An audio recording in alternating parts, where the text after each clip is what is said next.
Eu sou a monitora da disciplina de Química, né? E vou explicar um pouco da matéria para vocês aqui agora, né? Bom, o conteúdo que nós iremos ver agora é sobre matéria, energia e suas transformações. Um químico britânico, né?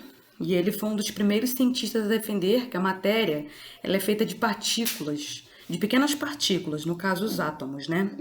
Então, ele diz aqui, cada elemento é composto de átomos, todos os átomos de um elemento são idênticos, nas reações químicas,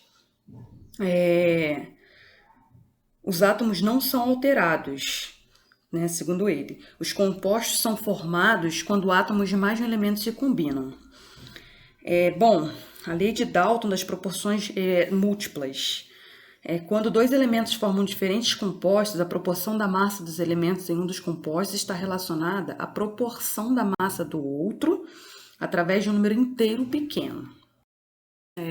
A descoberta da estrutura atômica. Os gregos antigos eles foram os primeiros a postular que a matéria é constituída de elementos indivisíveis. Mais tarde, os cientistas constataram que o átomo era constituído de entidades carregadas, os raios catódicos e elétrons. Um tubo de raios catódicos é um recipiente profundo com um eletrodo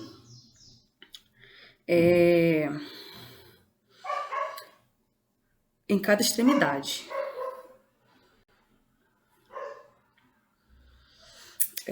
Uma voltagem, no caso, a tensão alta é aplicada através dos... Na B, a gente consegue perceber que a pressão do gás entre 10 e 1 milímetro de mercúrio já há descarga, né? O tubo emite luz e funciona como uma lâmpada. E na C, a pressão do gás menor que 10 a menos 2 milímetros de mercúrio, a descarga sem emissão de luz visível. Somente a parede do tubo oposta ao cátodo adquire luminosidade esverdeada. Né? No caso ali, a gente consegue observar que seria no polo positivo, né? Bom, a trajetória dos elétrons pode ser alterada pela presença de um campo magnético. Por exemplo, considerando esse experimento que eu acabei de mostrar para vocês aqui, né, uma substância radioativa ela é colocada em um antiparo contendo um pequeno orifício de tal forma que um feixe de radiação seja emitido pelo orifício. A radiação passa entre duas chapas eletricamente carregadas, no caso aqui é o polo positivo e negativo, e é detectada. 3 pontos são observados no detector. Um ponto no sentido da chapa positiva, um ponto que não é afetado pelo campo elétrico e um ponto no sentido da chapa negativa. Bom, um alto desvio no sentido da chapa positiva, né, corresponde à radiação que é negativamente carregada e tem massa baixa. Essa se chama radiação beta, consiste de elétrons. Nenhum desvio correspondente a uma radiação neutra. Essa se chama radiação gama, que não há desvio nenhum, tá vendo? E um pequeno desvio no sentido da chapa carregada negativamente corresponde à radiação carregada positivamente e de massa alta, que se chama radiação alfa, né? Então, nós podemos observar que houve um desvio um pouco mais alto, que seria aqui no raios beta, que seria aqui no sentido da chapa positiva, a neutra, né? Na radiação neutra, nós temos aqui o raio gama, e um pouco abaixo nós temos aqui o raio alfa, que é no sentido da placa negativa, né? Negativamente carregada. Bom, né? O átomo com núcleo, Rutherford executou o seguinte experimento, né? Bom, Rutherford foi um químico também, né? E ele diz, né?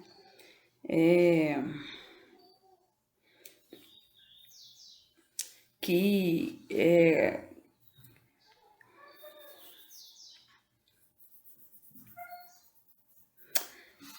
existe um átomo, né, aonde há uma pequena parte maciça, né, e que ela é bem menor, que é chamada de núcleo, comparada à dimensão é toda de um átomo, no caso, né? Bom, nesse experimento aqui de Rutherford, né, uma fonte de partículas, ela foi colocada na boca de um detector circular. Nós podemos ver aqui, ó, uma fonte de partículas alfa, né? Ela foi colocada aqui na boca desse detector circular. As partículas alfas, elas foram lançadas através de um pedaço de chapa de ouro, que é essa chapa de ouro que nós podemos ver aqui no centro dessa circunferência, né? E a maioria das partículas alfas, elas passaram diretamente através da chapa sem desviar. Algumas partículas alfa foram desviadas com ângulos grandes. Então, nós podemos observar aqui, né, que nós temos esse círculo, né? Uma tela circular fluorescente, os feixes de partículas, a grande maioria delas não são desviadas, né, através dessa película fina de ouro, e algumas delas são desviadas e apresentam um grande desvio, inclusive, né? Bom, para fazer com que a maioria das partículas alfa passe através de um pedaço de chapa sem sofrer desvio, a maior parte do átomo deve consistir de carga negativa difusa de massa baixa, a alfa e o elétron. Para explicar o pequeno número de desvios grandes das partículas alfa, o centro ou o núcleo do átomo ele deve ser constituído de uma parte positiva, de uma carga positiva densa. Bom, Rutherford ele modificou o modelo de Thomson da seguinte maneira: suponha que o átomo é esférico, mas a carga positiva deve estar localizada no centro, com uma carga negativa difusa em torno dele. Ou seja, ele dizia o seguinte, que o átomo ele é formado aqui pela eletrosfera, que seria a parte externa, que seria a parte negativa, carregada eletricamente negativa, e o núcleo, que seria essa pequena parte maciça, né, e que é bem menor, ela contém os prótons e os nêutrons, que seria a parte positiva, né? Aqui nós temos, né, as partículas alfas incidentes, estão incidindo aqui nesse átomo. Nós podemos ver o núcleo aqui, né, e os átomos da película de ouro. Bom, aqui seria, no caso, um núcleo, né? Um átomo, mais ou menos, né? Tem a medida dele aqui de 1 a 5 angstrom, né? Que seria essa medida. O núcleo seria aproximadamente 10 a menos 4 angstrom, desculpa, né? Ou seja, seria muito pequena considerada ao átomo, né? O núcleo seria uma parte muito pequena e maciça. Aqui é a natureza ondulatória da luz, né? A teoria atômica moderna surgiu a partir de estudos sobre a interação da radiação com a matéria. A radiação eletromagnética se movimenta através do vácuo com a velocidade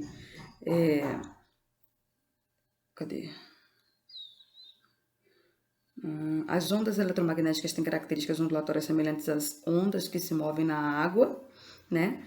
Por exemplo, a radiação visível tem comprimentos de onda entre 400 nanômetros, né, que seria a cor violeta que nós podemos observar aqui, né, e 750 nanômetros, né, que seria em vermelho, que seria a região visível. Aqui nós podemos observar o comprimento da onda. Nós temos aqui na parte de cima, a partir da... Acho que na próxima tabela vai mostrar, né?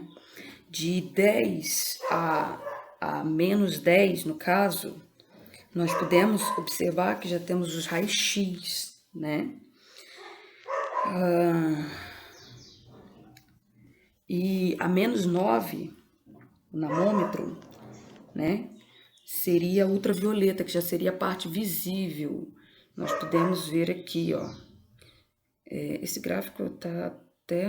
Não, é isso. A partir daqui teria a parte visível, né? E nós iríamos até a 10 a menos 6, né? Cadê? Infravermelho. Não, infravermelho seria 10 a menos 6, né? seria mais ou menos nessa parte aqui, aí vem as micro-ondas e a frequência de rádio, né? Cadê?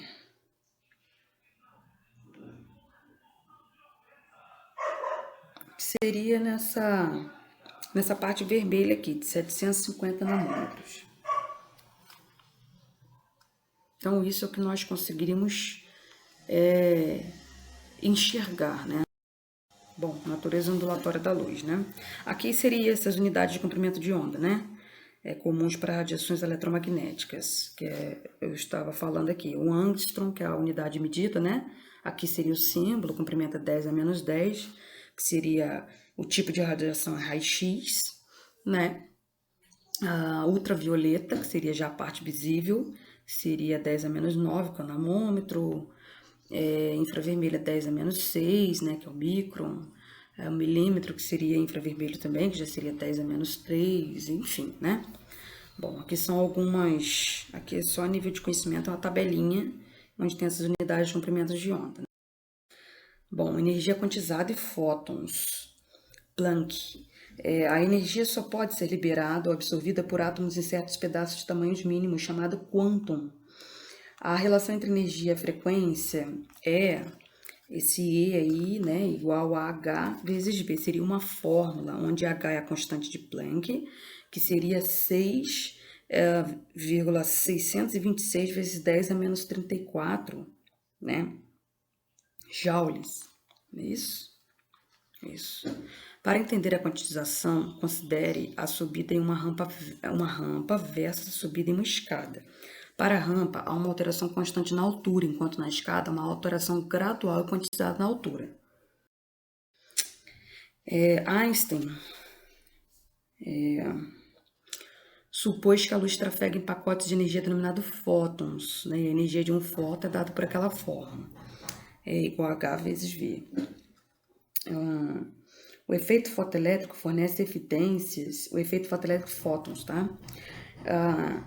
Fornece evidências para a natureza da partícula da luz, quantização. Se a luz brilha na superfície de um metal, há um ponto no qual os elétrons são expelidos do metal. Os elétrons somente serão expelidos se a frequência mínima é alcançada. Abaixo da frequência mínima, nenhum elétron é expelido. Acima da frequência mínima, o número de elétrons expelidos depende da intensidade da luz. Bom, aí aqui nós vemos um experimento aqui, né?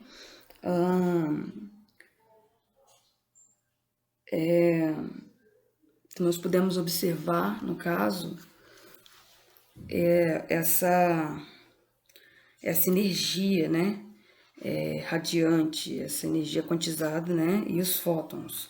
Nós temos aqui uma superfície metálica e temos uma energia radiante onde os elétrons são emitidos, né. Logo aqui na B, na figura B, nós podemos ver aqui, nós temos aqui uma câmara, né, evacuada, onde nós temos dentro dela aqui uma superfície metálica, um terminal positivo, e temos aqui um indicador de corrente, né, um amperímetro, e uma fonte de tensão, né, de voltagem, onde está sendo carregada essa câmara, esse dispositivo, né? Então, nós temos uma energia radiante que ela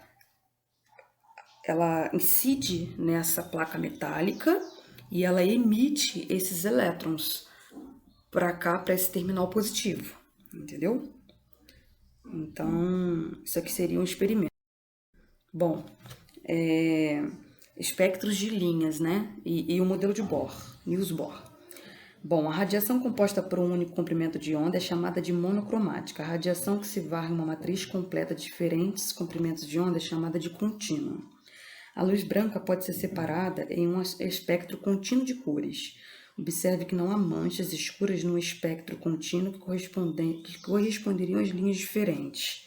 Então, nós temos aqui um experimento onde nós temos uma fonte de luz e esta luz, ela passa por uma fenda. Nós temos aqui uma chapa circular, né, onde tem um orifício, uma fenda, no caso, e vai passar através de um prisma. E esse prisma vai refletir nessa tela essas cores, onde nós podemos enxergar da ultravioleta até o infravermelho, que seria aquela natureza ondulatória de luz que nós vimos anteriormente, né? O comprimento de onda.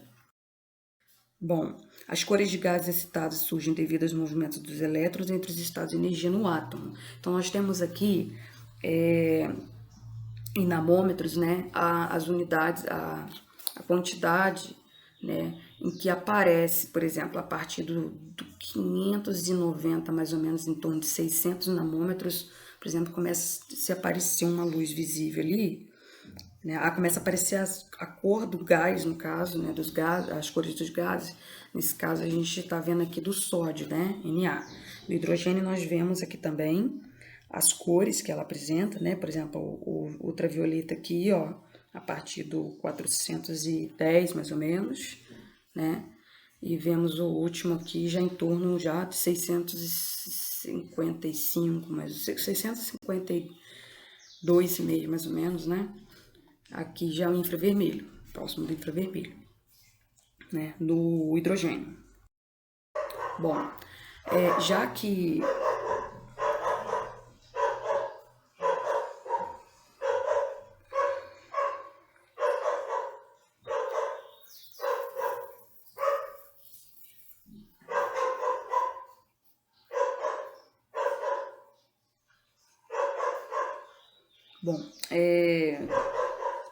já que os estados de energia são quantizados, a luz emitida por átomos excitados devem ser quantizados e aparecer como espectro de linhas, foi o que nós vimos ali. Após muita matemática, Bohr mostrou que E é igual a menos 2,18 vezes 10 a menos 18 Joule vezes 1 sobre N ao quadrado, onde N é o número quântico principal. Por exemplo, o N pode ser 1, 2, 3 e nada mais. Aqui nós vemos, então, uma imagem, né, onde nós temos aqui na vertical do lado esquerdo o nível de energia, né, e no lado direito o número quântico principal, que seria esse N, que seria o 1, 2, 3, 4, 5, até o infinito, né?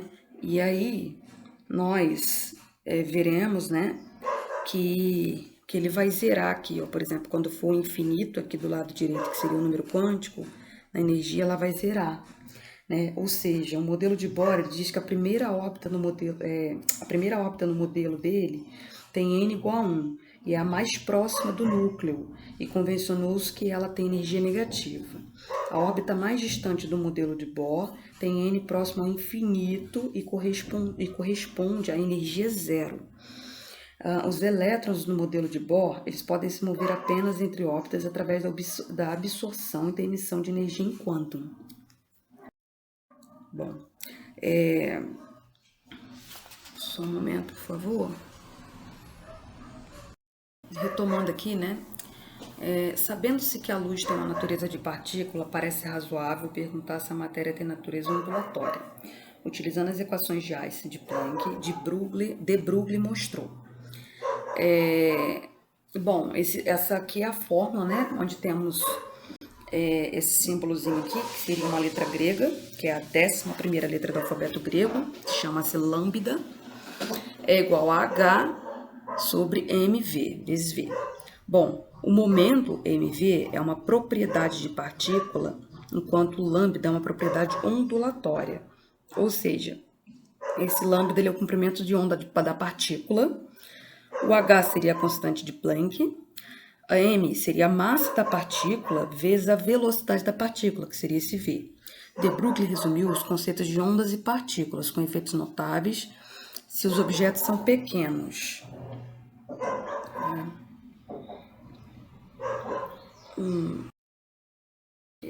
Né?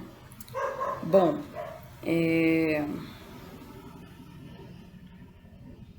cadê? Só um momento, por favor.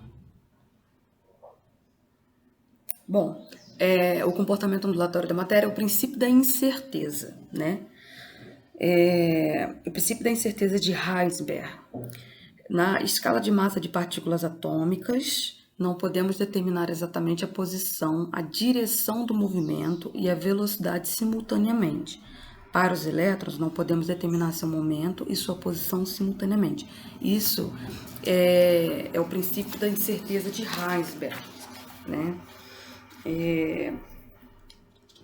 Cadê? Heisenberg.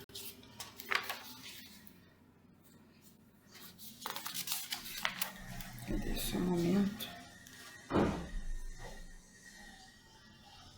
Bom, então, o princípio da incerteza de Heisenberg é um estranho resultado teórico obtido por meio de cálculos na área da mecânica quântica, cuja base é exatamente esse princípio.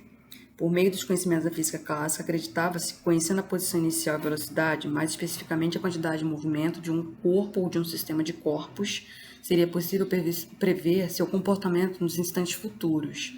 Dessa forma, seria possível calcular posições posteriores, determinando sua trajetória, valores de aceleração, velocidade, energia, etc. No entanto, o princípio da incerteza mostra que, mesmo que tivéssemos os mais precisos instrumentos de medidas em mãos, não seria possível conhecermos simultaneamente e com exatidão grandezas como posição e quantidade de movimento ou energia em intervalo de tempo de um mesmo corpo. Então, é isso que quer dizer aqui, né, no princípio da incerteza de Heisenberg. Bom, a gente vai parar por aqui, né? Até a próxima aula. Obrigada a todos. E meu contato tá aí, né? Meu e-mail, caso vocês queiram tirar alguma dúvida. Muito obrigada. Tenham um excelente dia.